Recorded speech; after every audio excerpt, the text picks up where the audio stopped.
జగన్మోహన్ రెడ్డి గారు రాజశేఖర రెడ్డి గారు మరణించిన తరువాత కాంగ్రెస్ పార్టీలో కావాలి ముఖ్యమంత్రి అని చాలామంది అనుకున్నారు. అవసరం లేదని బయటకు వచ్చి సొంత పార్టీ పెట్టి పాదయాత్ర చేసి, పాదయాత్ర కాదు దాన్ని ఏమన్నారు, ఓదార్పు యాత్ర చేసి 16 మాసాలు జైల్లో ఉండి వచ్చి 67 సీట్లు తెచ్చుకొని దానిలో 23 సీట్లు లాక్కున్నా చెక్కు చెదరకోకుండా మళ్ళా పోటీ చేసి 151 సీట్లు గెలుచుకొని 5 సంవత్సరాలు పరిపాలన చేశాం. ఇవాళ 3 కలిసి వచ్చారు పెద్దోళ్ళు అందరూ. మరి ఈవీఎంల మహత్యం మరి ఆ పెద్దోళ్ళ మహత్యం నాకు తెలియదు, కానీ 11 సీట్లే మాకు వచ్చాయి. ఓకే, అక్కడి నుంచే మొదలెడతాం మా పోరాటాన్ని, అక్కడి నుంచే ముందుకు వెళ్తాం. వ్యవస్థలను అడ్డం పెట్టుకొని మమ్మల్ని ఏదో చేయాలని ప్రయత్నం చేస్తే మేము అంత తేలిగ్గా తగ్గే మనుషులం కాదు. మా చరిత్ర అలాంటిది, గుర్తుపెట్టుకోండి. మరింతగా రాటుదేల్తాం, అన్నిటికీ సమాధానం చెప్తాం. చంద్రబాబు నాయుడు గారి కూటమి ప్రభుత్వం, పోలీసు యంత్రాంగం కలిసి మమ్మల్ని అణచాలని నొక్కాలని ప్రయత్నం చేసి అనేకమైన ఫాల్స్ కేసులు పెడుతున్నారు. అన్ని ఫాల్స్ కేసుల మీద న్యాయ పోరాటం చేస్తాం, బయటకు వస్తాం, ఎదుర్కొంటాం. ఎక్కడా భయపడే ప్రశ్న లేదు. మరొక్కసారి చెప్తున్నా, నారా చంద్రబాబు నాయుడు గారు ఇంకా జగన్ జపమే చేయకోకుండా ఇచ్చిన హామీలు నిలబెట్టుకునే కార్యక్రమం చెయ్యండి. పోలీసు వ్యవస్థను అడ్డం పెట్టుకొని మమ్మల్ని అణచాలని ప్రయత్నం చేయకండి. రాటు తేలుతాం, మీ సంగతి తేలుస్తాం అని కూడా ఈ సందర్భంగా చెప్పదలుచుకున్నాం.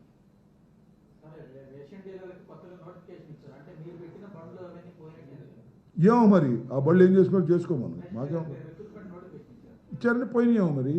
నేనేదేంటంటే మా విధానం మాది. మేము బ్రాందీ విస్కీ ఈ మద్యం పాలసీ మా పాలసీ వేరు, వాళ్ళ పాలసీ వాళ్ళు పెట్టారు. ఓకే, ఇవాళ మద్యం బాగా మంచి తీయగా దొరుకుతుందంట. అంతకుముందు ఏమో పిచ్చిగా ఉండేదంట. మరి మంచి తీయగా చౌకగా దొరుకుతుందా మద్యం? నాకు అర్థం కదా. ఏ మద్యమైనా ఒకటే కదా స్వామి. ఆరోగ్యం బాగుపడింది ఈ మద్యం తాగితే బాగా బలశాలు అవుతారండి, బాగా కుస్తీ పడిన రెడీ అవుతారండి. అంత మంచి ముందు ఇస్తున్నారండి చంద్రబాబు నాయుడు గారు. వాళ్ళు ఒరిజినల్ ఇస్తున్నారు. అయ్యే ఫ్యాక్టరీలు, అయ్యే డిస్టిలరీలు. ఆ డిస్టిలరీలు వచ్చే ముందే ఇది కొత్తగా ఉన్న డిస్టిలరీ ఇచ్చారా చెప్పండి? కాకపోతే బ్రాండ్స్, అన్ని బ్రాండ్స్ వస్తున్నాయి అంట. ఇప్పుడు అంతే 99కి ఇస్తుందంట. అది ఎవరు తాగుతున్నారో మరి లేదు నాకు తెలియదు. ఇప్పుడే మంచి మందు, నాణ్యమైన మందు రేపు ఇంటింటికి కూడా తీసుకెళ్తారు. అది నాకు తెలియకొడుతున్నాయా చెప్పండి ఒక మాట. ఏమన్నాడు చంద్రబాబు నాయుడు? బెల్ట్ షాపులు పెడితే నా బెల్ట్ తీస్తా అన్నాడు. తీరేదే బెల్ట్. ఆయన ఎవరు తీశాడు మొన్న? ఆ కొటికెలపూడి కొటికెలపూడి శ్రీనివాస్. అసలు బెల్ట్ షాప్ ఉండటానికి వీలేదన్నాడు చంద్రబాబు నాయుడు. లేదన్నాడు. 5-6 పట్టుకు చూపించాడు. మీ ఎమ్మెల్యేనే. మీ ఎమ్మెల్యేకు ఉన్న బెల్ట్ నీకు లేదంటాయా స్వామి? నాకు అర్థం కాల చంద్రబాబు నాయుడు గారు. మీ ఎమ్మెల్యే మా నియోజకవర్గంలో బెల్ట్ ఉందని బెల్ట్ షాపులు పట్టుకొని బెల్ట్ తీసి చూపించాడు. ఏం యాక్షన్ తీసుకున్నావు? 5 లక్షల ఫైన్ అన్నాడు. 5 రూపాయలు ఫైన్ వేసా. ఎక్కడ పడితే అక్కడ బెల్ట్ షాపులు, సందుకు ఒక బెల్ట్ షాప్ పాటలు, డబ్బులు వసూలు చేసుకోవటాలు ఇంత దారుణంగా జరుగుతూ ఉంటే బెల్ట్ తీస్తా అని ఊరికి పెట్రోల్ ధరలా కబుర్లు చెబితే లాభం. ఇవాళ బియ్యం, పీడిఎస్ రైసు సాగట్లా. నాకు తెలియకొడితే ఒక మాట చెప్పండి నాకు. అదే షిప్ అండి స్టల్లానా ఎన్నో టన్నులు వెళ్ళిందంట లోపలికి. ఎట్ట వెళ్ళిందే? కళ్ళు మూసుకున్నారు వీళ్ళందరూ. ఇలా తెలియకుండా వెళ్ళిందా? ప్రతి ఎమ్మెల్యే కొట్టాడుగా, మంత్రి కొట్టాడుగా. కొడితే వెళ్ళింది సముద్రంలోకి. ఎన్ని దాటుకుని, నేల దాటుకుని, కాకినాడ దాటుకుని, రాజమండ్రి దాటుకుని లారీలు వెళ్ళి అంటే ఏందబ్బా? సీజ్డ్ షిప్ అంటే సరిపోయిందా? సీజ్డ్ లారీ అని ఇక్కడ అనాలిగా.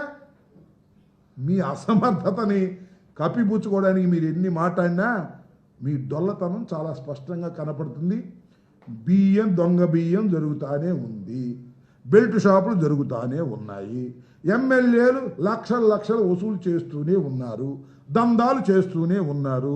అది నేను చెప్పవసరం లేదు. మీ ఎల్లో పత్రికలే అక్కడెక్కడ రాస్తూనే లేదా? ఆ ఎమ్మెల్యే ఇట్టా, ఈ ఎమ్మెల్యే ఇట్టా అని రైట్లా ఫ్రంట్ పేజీలో రాసినాయి. మా మీద పడతారు. మేము బియ్యం తిన్నామంట. మీరేమో బాగా పుణ్యాత్ములు, మేము పాపాత్ములు. తెలిసిదిగా.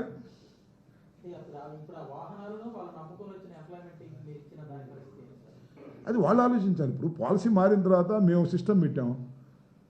ఆ సిస్టమ్ నుంచి వాళ్ళు తీసేశారు. వాళ్ళు కర్మ అనుభవిస్తారు ఈ తప్పులన్నీ చేసి. సరే, ఏది చేసినా అది స్వామి చెప్పినట్టు శర్మ గారు వాళ్ళ ప్రభుత్వం వాళ్ళు ఎన్నుకున్నారు. 5 సంవత్సరాలు వాళ్ళు చేస్తారు. 4.5 సంవత్సరాలు అయిపోయింది. ఆయన ఎవరో మొన్న అంటున్నాడు జమిలీ వస్తుంది, ఆ 2.5 సంవత్సరాలు 3 సంవత్సరాలకే వాళ్ళ మంగళం పాడతారు అంటున్నారు. లేదు లేదు లేదు లేదు, జమిలీ వచ్చినా గిమిలీ వచ్చినా నేను మాత్రం వదలను, అప్పుడు ఎలక్షన్ అని చంద్రబాబు అంటున్నాడు. ఎప్పుడు వేసుకుంటారో ఏంటో మాకేం. We prepared for 5 years.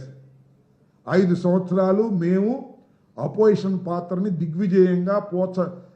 దిగ్విజయంగా మేము చేయటానికి సిద్ధంగా ఉన్నాము. దానిలో ఏ సందేహం లేదు.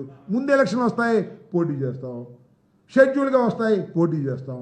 మాకేం తొందర లేదు.